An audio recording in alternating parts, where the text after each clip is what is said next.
podcast, Tyler and Sam. We got a really cool episode on false capture. I interviewed Judah Kreinbrook, Tom Boutilet, and Joshua Kimbrell.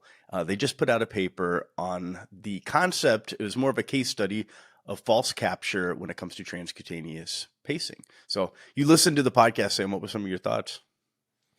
Maybe a little uncomfortable. I have to admit there was a spot that I want everybody to pay special attention to at the end, and Josh goes into this idea that you can miss a rearrest. And I was sinking down in my chair a little bit when I was listening to that part because that happened to me. We had a ROSC patient, Brady down, right as we were pulling into the emergency department bay, which is, of course, where it would happen. And so we had pads on the patient, and we thought we had good electrical capture, which people will find out during the podcast that that's not always 100%, far from it. Oh, yeah. And we even thought we had mechanical capture. We got a blood pressure on the patient, and everything is 2020 in hindsight. That was probably the patient's decrescendo from their blood pressure, and we probably caught it on the way down, And so we were, coming in really believing that we were pacing this patient and that they had a blood pressure and that it was working. And the ED was also tricked momentarily until the blood pressures just wouldn't come back at all. And then we all started thinking, oh boy, what's going on here, And the thing that kind of solved what was going on was a Doppler. They put a Doppler on the femoral artery, and there was a huge difference in sound between when they would do chest compressions and with pacing. But the interesting thing that really bugged me about it, and I thought about this call a lot afterwards, was that there was a slight sound every time the patient would be paced on the Doppler. It wasn't absent. It sounded like it's a really weak pulse, and that was really confusing. I eventually ran across Tom's blogs on EMS 12 lead after the fact and learned about what was actually going on. But I thought that was a good framing for people to move into this podcast with, is that there's a difference between something called a cardiac pump, which is where your heart's actually squeezing or somebody's doing chest compressions on it, and a thoracic pump, or like thoracic pump theory, which is where you have intrathoracic pressure changes, and that can cause some egress of blood from the thoracic compartment. It's kind of a pulse, but not in the traditional sense. Mm-hmm. And then you mix that with electrical convulsions, and it turns out to be a procedure that's probably a lot more nuanced than most people have been taught. So I think this will be a really eye-opening one for clinicians. It was a really good discussion, and their paper is excellent as well. Yeah, and if you go to the paper and you download that, you can actually see the pictures of what they're referring to when they say true electrical capture, because just having that spike and then you see a wide complex, that's not it. And you'll hear them; they describe it very detailed. But to your point, Sam, yeah, I mean when you're pacing, you're still at the vulnerability of what the cardiac muscle can do, right? Yeah, you can tell it to pump, but if they have an inferior wall MI or if they have a sick heart, you may still have the issue to where that squeeze is, you got electrical capture, but the squeeze is not, the inotropic function is just not there to do that. And we come across this on ultrasound where you'll look at the heart, you'll see that there's enough pressure to open up the aortic valve inside the left ventricle. But you look at it and you're like, that's not doing a good job. Like just because we have cardiac motion doesn't mean this patient doesn't need CPR right now. They still need to decompress that left ventricle. So a really interesting topic. And if you're using ultrasound in the pre-hospital space, you will get another feather in your cap after listening to this, because that's really the telltale way of seeing if you have capture. That would have been very, very useful in that scenario. Instead, you got the Doppler. Mm-hmm. Yeah. And the sound was very telling, but a picture would have been better. Mm-hmm. Awesome. Well, let's roll the episode. Let's see it. We'll start off with you, Judah. Just tell us a little bit about yourself. Yeah. So, I started off in my EMS career back. I was 17. I was in EMT school, finished at 18. I was working in Sumter County, Florida. So it was Central Florida. Really cut my teeth as an EMT for 2 years. And at that time, I thought EMS was going to be my entire career. Got my paramedic and really found that I had a knack for reading EKGs and loved resuscitation, loved critical care cardiology patients. And oddly enough, kind of fits, kind of doesn't, neurological emergencies. I love spinal cord injuries, stroke, that kind of thing. But anyways, as I cut my teeth in the south end of that county, if you look at it, it's like one of the most under-resourced public health counties. And we had, you know, I had plenty of patients where I had to pace and, you know, had started to encounter, I think, some of this in the background, and moved on to medical school. I just kind of fell in love with medicine and was like, I, you know, can't see myself spending the rest of my career, you know, in the pre-hospital setting alone. I want to take what I've learned here and move on. So I'm up at Duke University now, second year med student, which it's nice up here. 1 year we finish all our basic sciences, second year is clinical. So I'm already 60% of the way through clinical year. And then I've got, you know, a bunch of research time before I got to finish it out in the last year and bring it home and go to residency. That's awesome, man. Awesome. Well, thanks for coming on, Josh. Yeah, so I started my EMS career down in New Orleans in Louisiana. I started off as an EMT, got my paramedic a couple years in, and I went to work for New Orleans EMS, the municipal 911 service down there. I moved up to New York City in January 2020, just in time for COVID pandemic. So I started to like kind of earn my wings, I guess, in critical care there. So a lot of the kind of prones, ARDS, ECMO patients that were moving around New York City, or ECMO candidate patients for the most part. I have some experience in quality improvement. I've been the quality manager in an EMS department in Queens, New York, Minnesota Health Network for Jamaica and Fletching Hospital. And in the last year, I've been working in the PEDS critical care space. So brand new neonatal and pediatric critical care transport program at Mount Sinai. And I too am betraying my paramedic background and going to medical school. So I start at Albert Einstein next year in the fall, and, you know, have a goal of being an EMS physician. So that's a little background on me. Man, that's super cool. It looks like Tom somehow grew a tail during that introduction. If you're watching, if you're listening, you have no idea what I'm talking about. His cat just walked across his keyboard. But Tom, we'll move on to you. You've been on the show before. Retired paramedic firefighter. You've done a ton of stuff with resuscitation. What is Tom doing these days, or can you not tell us? The international man of mystery. No, I work for Laerdal Medical now, so I work in business development there. And I'm kind of earmarked for EMS. And so we're just kind of looking at our global EMS strategy, unmet needs within the EMS market and things like that, and how we can do a better job reducing medical errors and things like that through medical simulation for some of our, you know, low frequency, high risk skills that we perform out in the field, and how we can bring that to mastery, and how we can leverage new tools like AI to help us with our team debriefs and things like that at the end, to say like, how, you know, did we hit all of our critical benchmarks? How was the teamwork? How was the communication? And so that's where my focus is now. So it's very fulfilling. All right, so let's get right into it. So you guys just came out with this paper. This came out, when was it published? March, right, of 2024. And the title is False Electrical Capture in Pre-Hospital Transcutaneous Pacing by Paramedics, a case series.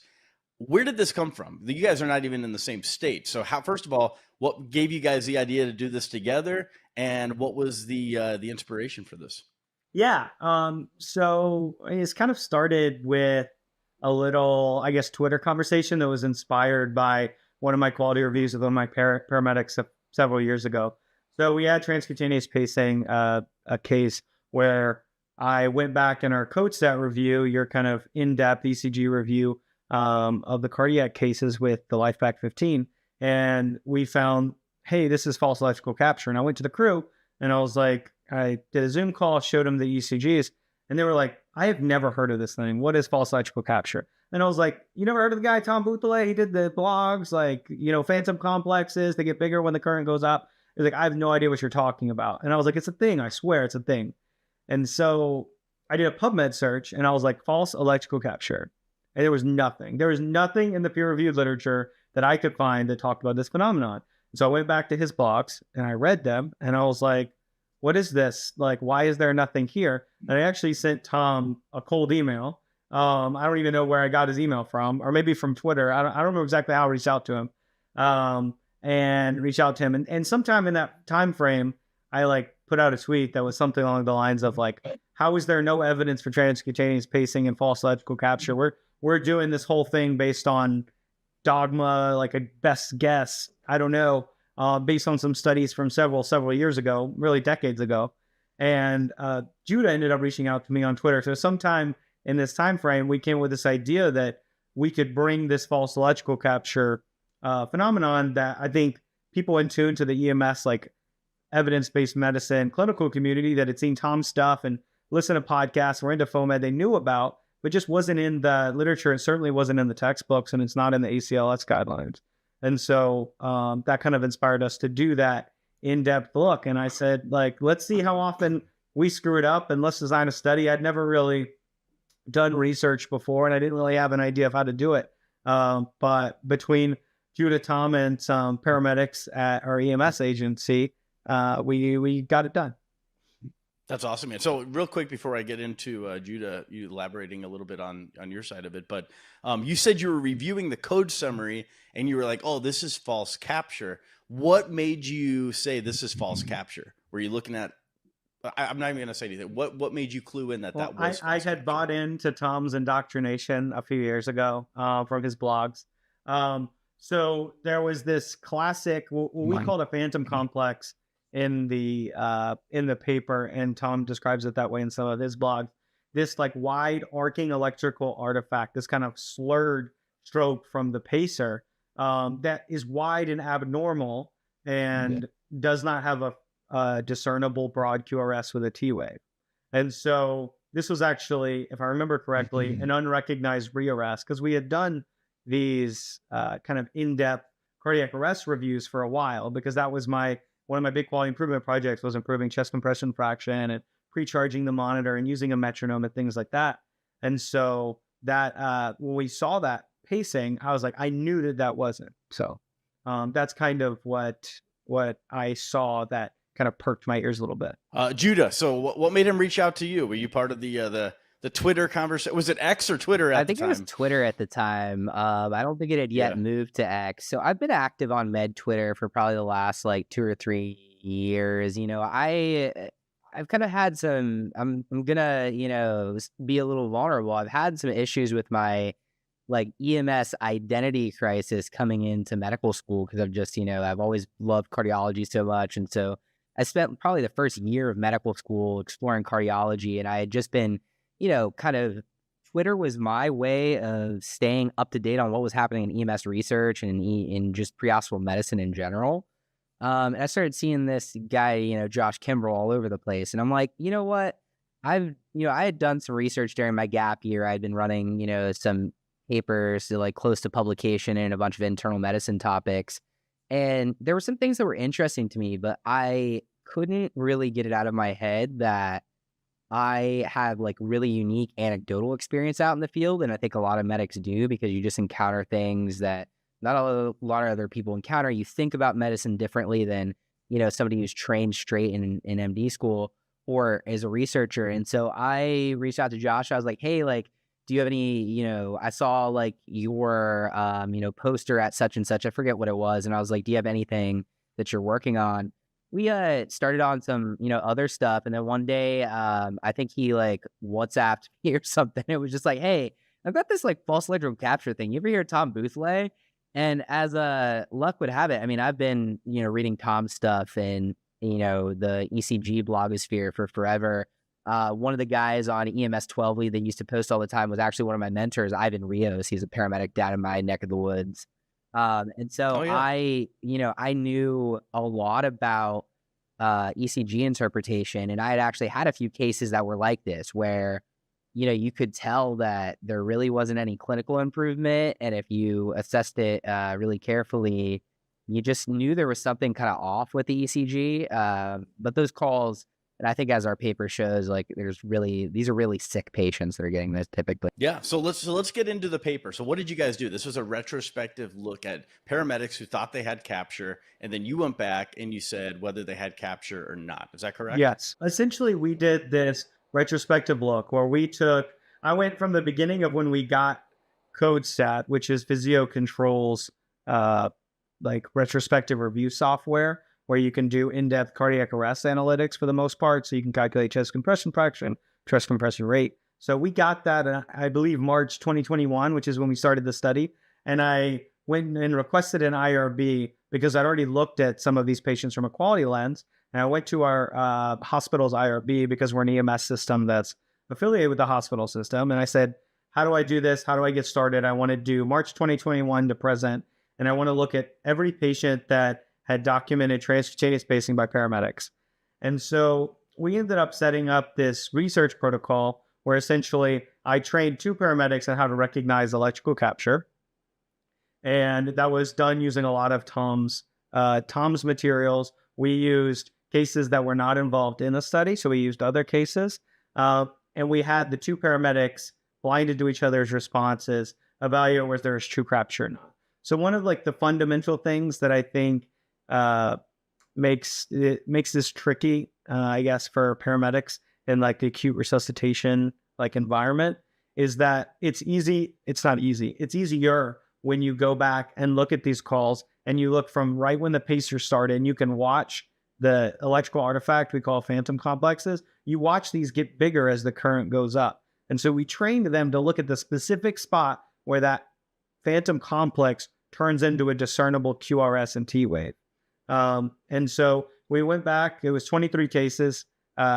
We went back and saw how much they agreed. So they disagreed 4 times, which shows just how hard it is. And then I met with both of them and we all agreed on the final answer for the 4 cases. And so we also collected some data. We collected initial current, initial and final current, because sometimes they would set the current initially at like 75 milliamps and they would realize, okay, we need to go up. So 85. So we used initial and final. And then we had some hospital values for a certain portion of the patients. So I believe 18 out of the 23 had hospital outcome data. So we collected initial potassium value because I wanted to know if maybe hyperkalemia was affecting these issues, because there's a lot of discussion about hyperkalemia causing difficulty to capture.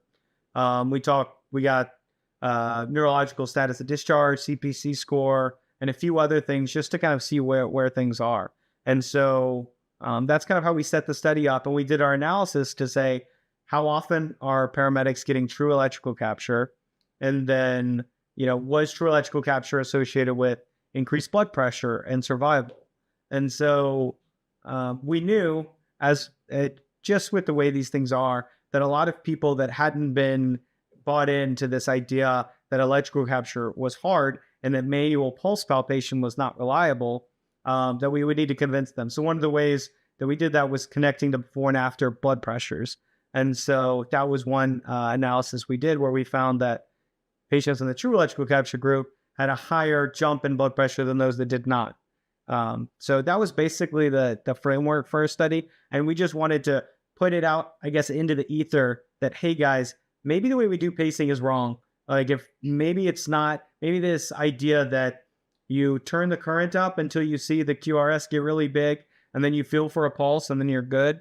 Maybe that training is insufficient and we're not actually setting people up for success and we're not doing right by our patients. So that was kind of the basic setup for this study.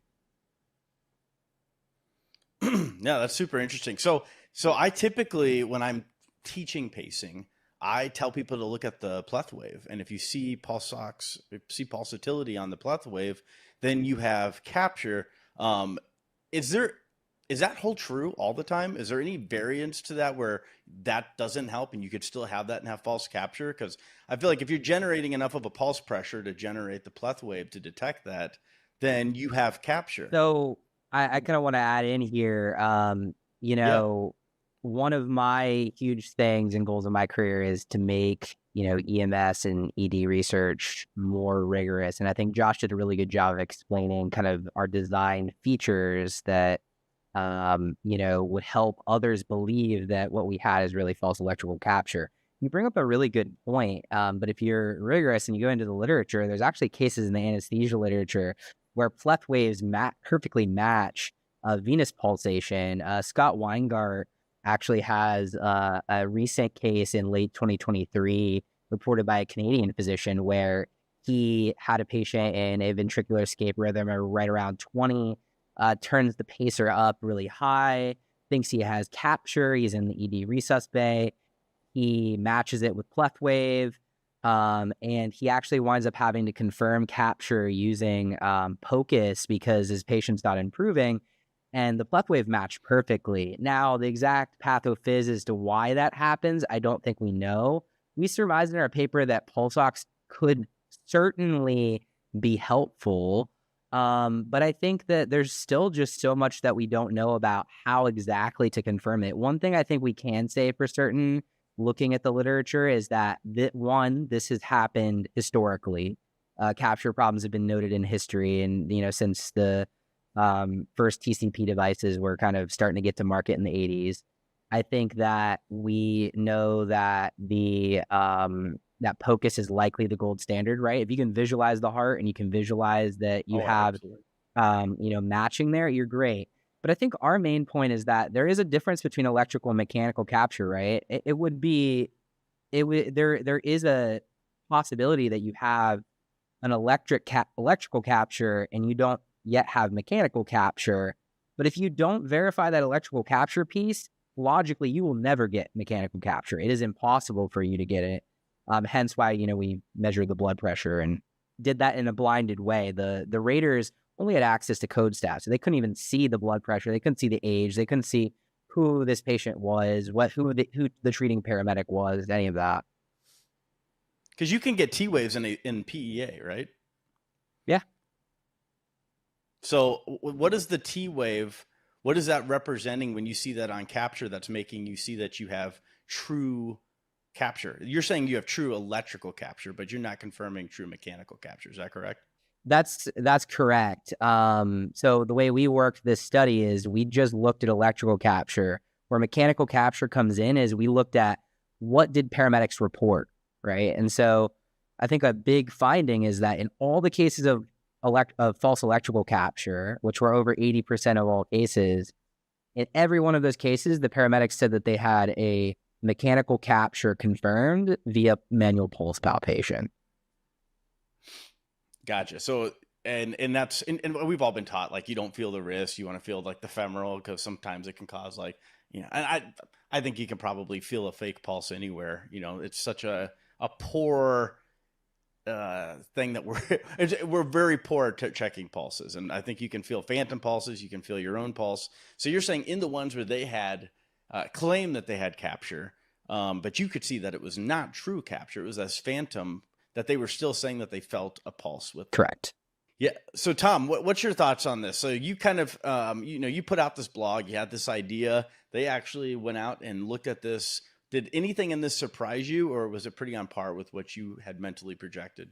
No, the findings didn't surprise me at all. In fact, I've reviewed now so many dozens of cases of transcutaneous pacing over so many years that my default position is I'm very skeptical that it's actually going to show capture.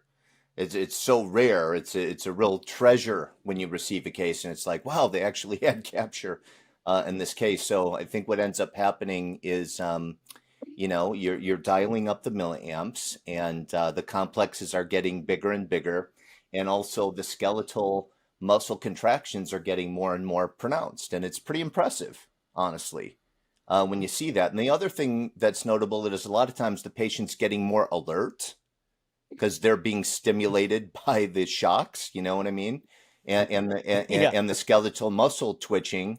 So like you're dialing it up, your patient's getting more alert, the QRS complexes are getting bigger, and you haven't done this maybe ever before, if you've only done it a couple times. And so at that moment, you're like, ooh, okay, this seems like an improvement to what it was, a minute ago, 2 minutes ago. Let me check, a pulse. And I'll bet you these skeletal muscle contractions do produce some type of aortic pulse wave of some kind. Plus, you're hitting little bumps in the road if you're in the back of the ambulance. Maybe you're feeling your own pulse. You're definitely probably still feeling the patient's underlying rhythm. They probably have an underlying rhythm, maybe not at the same rate that you're trying to pace. So I think it's a combination of all this stuff plus wishful thinking.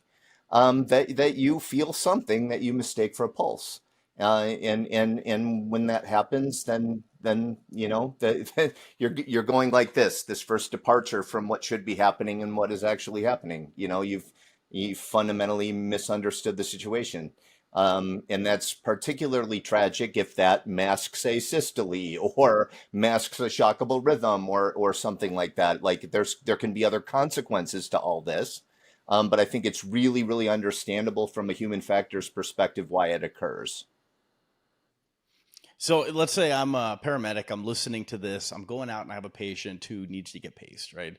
And we'll say that I get there, their heart rate's in the 40s, and I am trying to figure out after listening to this, what do I do with this information? Where do I take this? How do I apply this?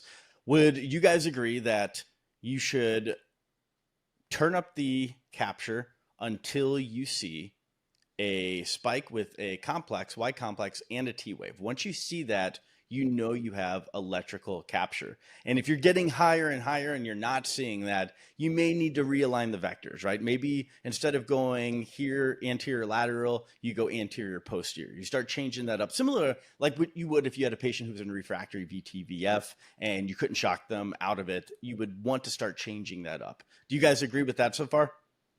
Yeah, I'll go first. I think the caveat would be the research is very clear. AP over AL off the get-go. If you look back at the randomized controlled trials that even showed a slight like subgroup analysis of the patients with symptomatic Brady, because remember, TCP was originally a cardiac arrest therapy. But if you look at those trials, they started off near 200 milliamps. And they, didn't actually use ECG data at all. They just went really high with the current and they went for it, and they were mandatory AP in those trials. So they had to put it at AP. There's a recent study I can link anyone to out of the University of Maryland, published in Circulation. AP was, 81% more likely to capture than AL within a study that was done in the electrophysiology lab. So I think it's very clear to me that both for defibrillation and pacing, we should be placing pads in AP. Frankly, I think we need more rigorous research to move most pad placement to AP in general in professional resuscitation. But I think that's my bias. I think the other thing paramedics should take from this is don't trust pulse palpation. Don't trust one modality, like one way of checking it. And look, make sure that you're keeping an eye out for false capture and rearrest, because if you don't see that turn to the T wave and you're not really sure, and you've seen, blood pressure improvement, level of consciousness improvement, skin side improvement. I mean, these are patients that are in profound shock, presumably due to rate. If you truly do have their rate up, you should see bumps in all these metrics. And then there's, I think, some thought that you should see a bump in ETCO2 as well. So there's a possibility of looking at that. So that we've talked about the electrical capture component. But as far as the mechanical, yeah, you could try feeling for a pulse, right? But we know that according to this, that was unreliable. What was it, 70% of the time? I can't remember exactly what the numbers were, but all of the, I guess, did all the ones with false capture said they felt the pulse, right? Yes. Yeah, so 100% of those, but then you also had some that actually felt the pulse, that they had true capture as well. What should we be doing to quantify or qualify, that they actually have mechanical capture? You said bumps in blood pressure, end tidal CO2.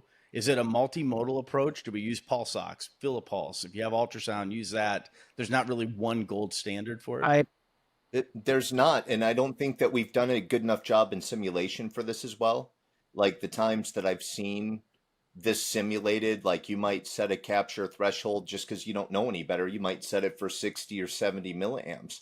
It's just completely unrealistic. And that seems to be like that threshold where people start to question themselves once they get up to like 70 or 80 milliamps and the patient's really twitching quite a lot and they can see something on the monitor. Seems to be that point at which they kind of lose their nerve. But it's not at all uncommon for capture to be achieved at 110, 120, 130, 140, 150, 160. So as long as you understand that, like, I would be very skeptical if you're pacing at less than 100 milliamps. You might be getting that skeletal muscle twitching, but like you need to keep going. And honestly, I would say, I would even, if you really, really were comfortable and knew what you were doing, I would dial it up until you got capture. I would dial it back down until I lost capture, and then I would dial it back up until I gained capture again. So I'd be like, this patient gains capture at 110 milliamps and loses capture at 90. You know what I mean? I would just go up and down a Yeah. couple times just to verify that to myself. But I also agree with using an instrument. I would use SpO2 in a pinch, but I wouldn't trust it 100%. But it's better than, I think, not using it. And of course, if you have bedside ultrasound, I would firmly endorse that as well. And then just because you're feeling a pulse, carotid, femoral, whatever, that's not enough. Like, measure it, count it over 15 seconds, multiply by 4, make sure that you're actually getting that number, and then comparing it to the pacing rate. It's not enough that you felt something. Yeah, when we're looking at pressors and stuff, typically people have a stop point where they're like, okay, if I'm up to hit this on this presser, what are we doing wrong? Like, let's think, is there something else we should be adding? Is this tamponade? Blah, blah, blah. Do you have a spot, and there's no literature for it, but do you have a spot to where you're like, and I'll start off with Tom, do you have a spot where you're turning up the pacer and you're like, this seems weird? And this could be something like hyperkalemia. Like, I don't know if you guys have ever tried to pace someone with hyperkalemia before you know it's hyperkalemia, but it's extremely difficult, and you're better off giving them a gram of calcium. But there's got to be a spot on there where you're like, oh, this seems weird. And Tom, you said if you're getting capture below 100, that seems kind of odd. It's possible. It is yeah. possible. It just seems unlikely based on the cases that I've reviewed, especially with like a life pack. But, as regards hyperkalemia, there was, I don't want to call it a famous podcast. You'd have to be like somebody like us to think it was a famous podcast. But I'm pretty sure Stephen Smith was on EM Crit talking about this very issue and was basically like, absolutely, if you're even thinking about doing transcutaneous pacing, I would go ahead and give calcium. Because it's cheap, benign, and life-saving, and there's not many things in emergency medicine we can say that about. And so often it ends up, they call it the great imitator for a reason. And so my threshold for giving calcium at the same time, it wouldn't take much. That's for sure. I think that's very wise to have that in your differential diagnosis. Yeah, I think I wouldn't have a specific current where I would say, okay, we need to try something else.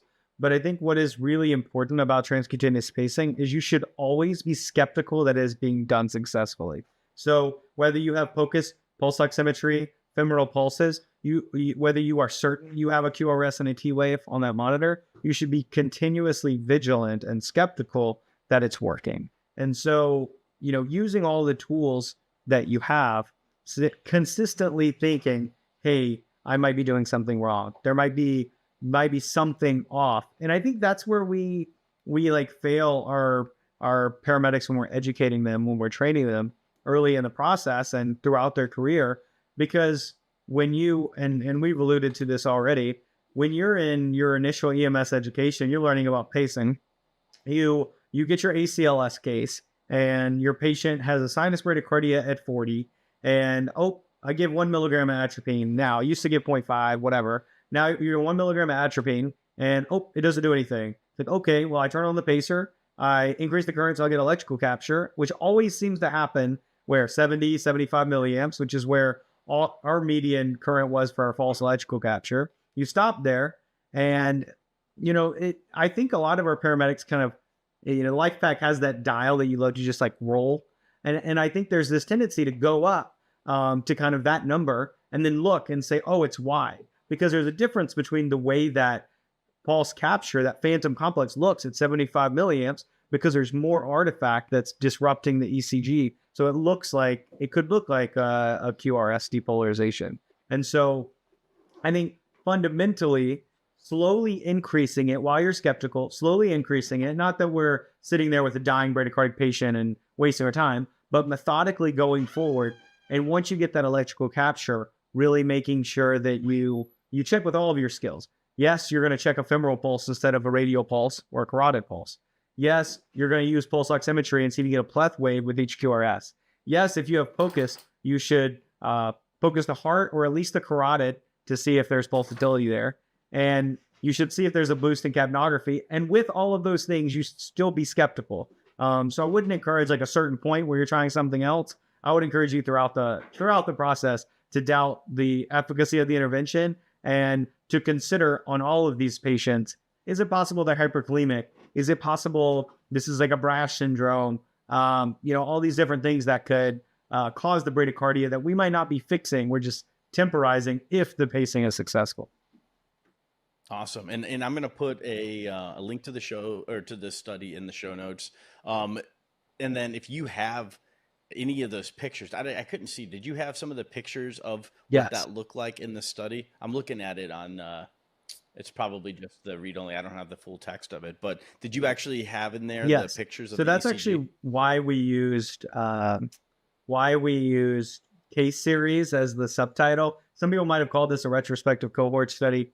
We used case series because we wanted to use the discussion to show images from the case and actually go into detail. So I'm also happy to send anybody No, that's perfect. I'm That's happy to awesome. send anybody a PDF with all of it. We go through 3 cases. So our third case actually has the trademark pleth wave with each QRS. So you can really see, hey, it's true electrical capture confirmed by the pleth wave. This patient survived. It goes into a little more detail, which I think those kind of clinical vignettes, while they aren't always as valid as a N equals 30,000 study, I think they're really powerful to clinicians, and they really show why this issue is important and how it works. So I'm happy to send some of those images and get anybody the PDF that wants it.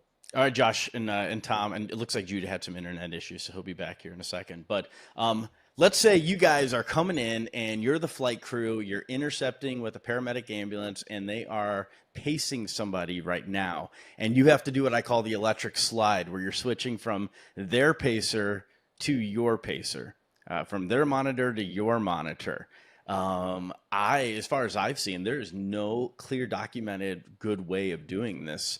And you will see people go, well, if they're anterior, posterior, I'm going to go anterior lateral, blah, blah, blah, blah. What would you do, Josh, in that situation? I would do exactly that. So I imagine, and because most of these cases, it seems like from the Now One crews, but not all of them, but most of these cases, you go to that anterior lateral because that's what we're comfortable with. That's what we do in our cardiac arrest for the most part. So I would start with anterior, posterior. And I think it's perfectly reasonable to kind of titrate one up and one down. That's the process that we trained our paramedics on with the receiving ED. So let's say, I guess first making sure they have electrical capture, which I know is the whole point of why we've been here. So making sure they have that.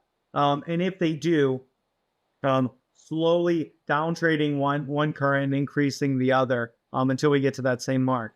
I think it also depends on the patient. I think a lot of our, some of our patients can probably withstand a little bit of a little bit more than others. So being cognizant of, one patient, if you just, I think we all have heard it, or most of us have seen it, when you're in the ED and all of a sudden they yank the pads off and that patient is now not being paced and crashes and went into arrest or something else. And so, I think using that clinical judgment, but yeah, slowly down titrating while we're increasing the current on the other one and confirming capture on both once we get to that point. Tom, what about you? Yeah, I actually wrote a Twitter thread on this. I'll send it to you for the show notes. But I think, we're talking right now about how, think about it, there's, not to be in any way disparaging toward any clinician, but I think your first responsibility is to verify capture on the first device. So if you're arriving on scene and they're pacing at, 70, 80 milliamps and they've got false capture, obviously that's the first thing that needs to be addressed. So I would say, number one, verify electrical capture on device number one. In particular, I would look for the presence of a broad T wave, with a distinct ST segment, and I would at least look at the pleth waveform. And then the second thing that I would do is ensure that the ECG leads are properly attached, because if they're not, then it basically goes into non-demand pacing. But at that point, if you turn off the monitor, you won't be able to turn the pacer back on. So double check and make sure that you've got your 3-lead attached, because it's important that remains attached during, this transfer process. And it's really important also that you don't turn off any of the monitors. What you want to do is pause external pacing on device number 1. And when you do that, obviously, if it's underlying asystole or it's not a life-sustaining rhythm, you would immediately stop. As far as I'm concerned, the patient owns that device for as long as they need it, if that were actually the case. Most of the time, they're going to have an underlying rhythm. Maybe it was insufficient, maybe they're hypotensive with it, but let's say it's underlying sinus bradycardia at a rate of 30 or something like that. What I would do is pause it, and I would check the blood pressure with device number 1, with rhythm number 1, with the pacing paused. And I would get a site of vital signs, and I would reassess and basically say, is transcutaneous pacing still warranted? And if transcutaneous pacing is still warranted, then I would attach the ECG leads of the second device. You can put those electrodes right next to the existing electrodes if those are paced properly. And then I would take the new defib pacing pads. If you're in the standard pad position for device 1, I would put them in anterior posterior position for device number 2, in the anterior posterior position. And then I would pause pacing, if safe to do so, on the first device. And then I would increase the milliamps on the second device into 10 to 20 milliamp increments until true electrical capture was achieved. And then once it was, I would get a new set of vital signs on the second device. And if you're satisfied that you have capture on the second device and you're happy with the blood pressure and vital signs with the second device, then I would go ahead and turn the first device off and take the leads off, and then you're done. But I think you should be very thoughtful about it, and maybe even put it in a checklist. Yeah, I had a situation like this. I've had several, and they're almost always in the anterior posterior when I get there. And I'll look, and like you said, make sure you have true capture. But if they have true capture, I am tempted to say, let's get this set up to take theirs off, put ours on in that same spot at the same milliamps, and not risk the going anterior lateral when I know that that's not as good, and then have to take them off, because I've gotten myself in trouble a few times of going anterior lateral and slowly doing the thing where you turn this one up, turn this one down, and not being able to get capture in the anterior lateral position. So that was my thought process, is like almost like when you're switching like a presser or whatever, but I guess not exactly, but bringing one in, bringing one out. But I'm curious, like knowing anterior posterior is going to get us the best option. If you walked in and they had great capture and their anterior posterior, are you worried? Are you going to lose anything by coordinating it to be like, hey, we're going to match what they're at, we're going to take these off, put ours on, and we're going to go right into it? You're talking the most of a couple seconds that you're doing that. Would that be wrong to do? No, I don't think that would be wrong to do. I think what's more important is that you're thoughtful and you have a rationale, and that you've looked at the patient's underlying rhythm and you've thought about their clinical stability first before you do that. What do you think, Judah? Yeah, I mean, I think transfers of any kind are always hard, right? Like that's where we're error prone. I would hesitate to go from AP to AL for sure. I would also say that if you're getting captured a certain milliamps, that you want to recreate those conditions as best as possible. So I agree with Tom. Like, I think you need to assess the underlying rhythm in order to make sure that capture had really been achieved, right? I think that these situations are often dramatic, and something we didn't add in earlier. We talk about this concept of pseudopulsatile flow. Well, where does it come from? The force from transcutaneous pacing, we've seen it. It's measured. It's as if somebody's kicking you in the chest. Well, what other thing do we do where we theoretically kick people in the chest? CPR. That generates some pulsatility, some flow. And so they actually did studies back in the 80s showing that TCP at these currents generates, pseudopulsatile flow. So I think, again, just circling back, sounding like a broken record, just be, trust but verify, be skeptical that this whole transfer process is going to go wrong. And I would say try to recreate whatever conditions you verified through multiple means, and you're sure that you have capture, right? Because if you don't have capture, then this is all kind of a moot Well, point, it's right? Rip it off, put them on yours, and start trying to do it the right way. So I think that's a great point. And where I fly, we do use ultrasound, and it's extremely beneficial. Like I can look at it and be like, yeah, that looks good. That looks like a good squeeze on the yep. heart, for to break it down simply. And that's very helpful to see that. But I know there's people that they don't all have that, So I think those are all fantastic points. Well, guys, that was a great discussion, great paper. It's cool to see paramedics out there doing studies like this and keeping it alive. So kudos to all of you guys for doing that.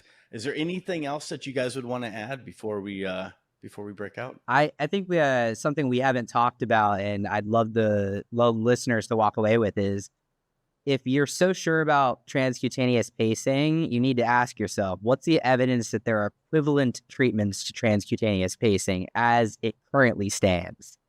If you never improved your transcutaneous pacing skills, what are the equivalent treatments? And they've done head-to-head trials so far. Nothing has been powered high enough. We still need more evidence in the research space, but using your chronotropic agents appears, with whatever degree of background false electrical capture is occurring in normal practice, dopamine, throwing epinephrine, all the other, options that you have at your disposal. Make sure that you're doing those concurrently with transcutaneous pacing after you've, improved your skills. Yeah, you're still remaining skeptical, but nothing's saying that it isn't a both and situation to get the best outcomes. Yeah, it's hard to get false capture with a Lucas, right? Just strap that bad boy on and. I would add that one thing that I think we didn't touch on enough in the paper that I wish we would have is the difficulty of transcutaneous pacing in the immediately post-arrest patient. So there are a couple factors. One, Tom mentioned earlier, if you don't have the 3 leads on, or you don't have the limb leads on, you're not going to be able to see if you have capture because it's going to be in a non-demand pacing mode. Well, I saw a case with our crew, and I'm sure Tom has seen this too, where pretty immediately post-arrest, they have a pulse. All of a sudden, the heart rate comes crashing down, and they go hit the pacer button, and then they're like, oh my God, why is there no ECG on the screen while I started pacing? So that's one aspect. And then the second aspect, these patients are just so sick that this already really difficult procedure gets even harder. And that idea of, I can feel a pulse, these patients are hard to feel a pulse on when you're not having them convulse with these skeletal muscle contractions once every second or maybe slightly more. And I think third element to that is if you have false electrical capture, right? So if the pacer pads are applying enough electricity, enough current to arc, and it looks like a QRS to you, you're not going to recognize them go back into cardiac arrest.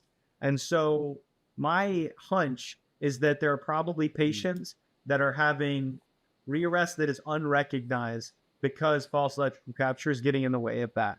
So I wouldn't say don't do it post-arrest, because I'm a proponent of aggressive post-arrest care, but I would be extra skeptical for those patients. And I wish we had pushed on it a little bit more in the paper. Excellent. And I don't know if we discussed it, but the thing you're seeing after the pacer spike, and Tom, correct me if I'm wrong, that's actually from you applying electricity to them, but the monitor kind of blinds themselves to it a little bit. And then when it turns it back on, you're seeing the tail end of that. Is that correct? That's very well said. That's exactly right. Because if there wasn't that blanking period that lasts about 40 milliseconds or like one small block of ECG paper, you'd see the current run right off the ECG paper because all that electricity is running from the 2 pads. So the straight vertical line that we call the pacing spike is just a graphical representation, the computer letting you know it's about to pass current through the pads. And then you're right, the monitor shuts its eyes while that happens. In theory, it opens its eyes enough time to see the QRS complex that it creates, but I think it catches the tail end of it. It's called echo distortion, at least by some of the manufacturers. And like Josh said, the more you crank up the milliamps, it grows and grows and grows and grows. And it's astounding how much that can look like a QRS complex, honestly.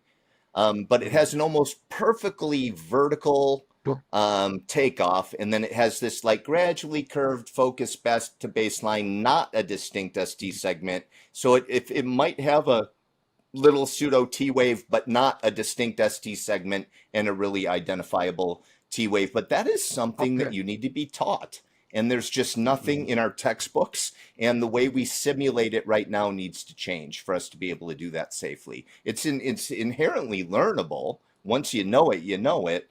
We just need to do a better job teaching it. I'd be tempted to look at some of the simulation software and see if any of them don't have the T wave in there when they're simulating this. I did want to add this for the listeners, because I know like we've got a bunch of resuscitation nerds listening to this. Yeah. You grab the latest ACLS Experienced Provider Manual. Tom, you might know this. They do have false electrical capture with not the same terminology, but they actually have quite a few cases of false electrical capture. They talk about this worry that, not recognizing, rearrest is a danger here.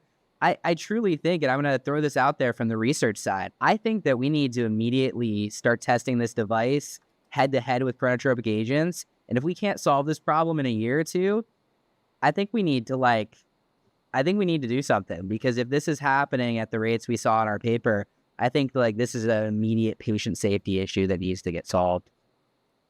And a distraction, right? I mean, it's distracting you because you think you're applying and you're providing this life-saving intervention when it's all smoke and mirrors, and their patients know better off than before you got there. Awesome. Well, Tom, Josh, and Judah, thank you so much for taking the time to come on. You guys, awesome work on this paper, and we look forward to talking to you again. Awesome. Thanks. Thanks, Tyler. All right, thanks, guys.